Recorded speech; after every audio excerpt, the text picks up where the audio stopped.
तीसरा बाब, इंसान की नाफरमानी। और सांप कुल दश्ती जानवरों से जिनको खुदावंद खुदा ने बनाया था चालाक था। और उसने औरत से कहा, क्या वाकई खुदा ने कहा है कि बाग के किसी दरख्त का फल तुम ना खाना? औरत ने सांप से कहा कि बाग के दरख्तों का फल तो हम खाते हैं, पर जो दरख्त बाग के बीच में है उसके फल की बाबत खुदा ने कहा है कि तुम ना तो उसे खाना और ना छूना, वरना मर जाओगे।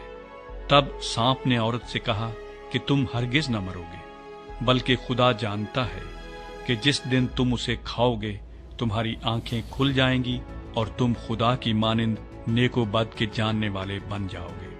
औरत ने जो देखा कि वो दरख्त खाने के लिए अच्छा और आंखों को खुशनुमा मालूम होता है और अकल बख्शने के लिए खूब है, तो उसके फल में से लिया और खाया और अपने शौहर को भी दिया और उसने खाया। तब दोनों की आंखें खुल गईं और उनको मालूम हुआ कि वो नंगे हैं। और उन्होंने अंजीर के पत्तों को सीकर अपने लिए लुंगियां बनाई। और उन्होंने खुदावंद खुदा की आवाज जो ठंडे वक्त बाग में फिरता था सुनी। और आदम और उसकी बीवी ने आपको खुदावंद खुदा के हजूर से बाग के दरख्तों में छुपाया। तब खुदावंद खुदा ने आदम को पुकारा और उससे कहा कि तू कहाँ है?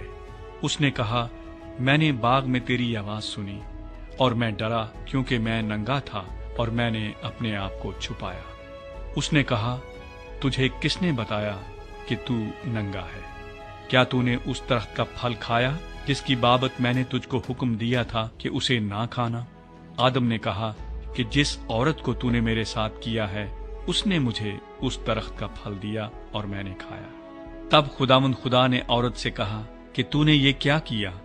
औरत ने कहा कि सांप ने मुझको बहकाया तो मैंने खाया। खुदा सजा सुनाता है। और खुदावंद खुदा ने सांप से कहा, इसलिए कि तूने ये किया, तू सब चौपायों और दश्ती जानवरों में मलाऊन ठहरा। तू अपने पेट के बल चलेगा और अपनी उम्र भर खाक चाटेगा। और मैं तेरे और औरत के दरमियान और तेरी नस्ल और औरत की नस्ल के दरमियान अदावत डालूंगा। वो तेरे सर को कुचलेगा और तू उसकी एड़ी पर काटेगा।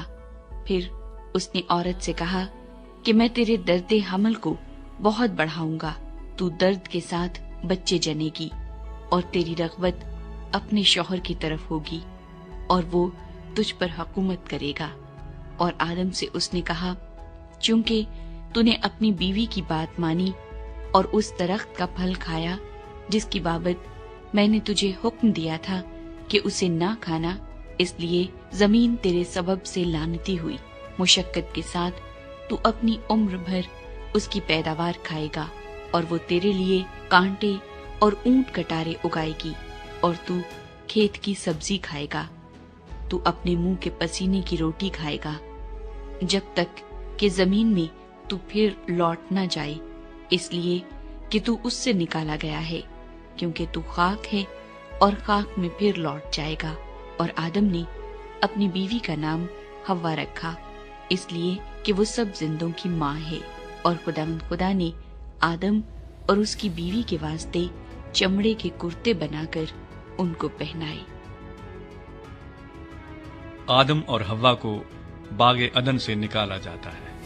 और खुदावंद खुदा ने कहा, देखो, इंसान नेको बद की पहचान में हम में से एक की मानिंद हो गया। अब कहीं ऐसा न हो कि वो अपना हाथ बढ़ाए और हयात के दरख्त से भी कुछ लेकर खाए और हमेशा जीता रहे। इसलिए खुदावंद खुदा ने उसको बागे अदन से बाहर कर दिया, ताकि वो उस जमीन की जिसमें से वो लिया गया था खेती करे।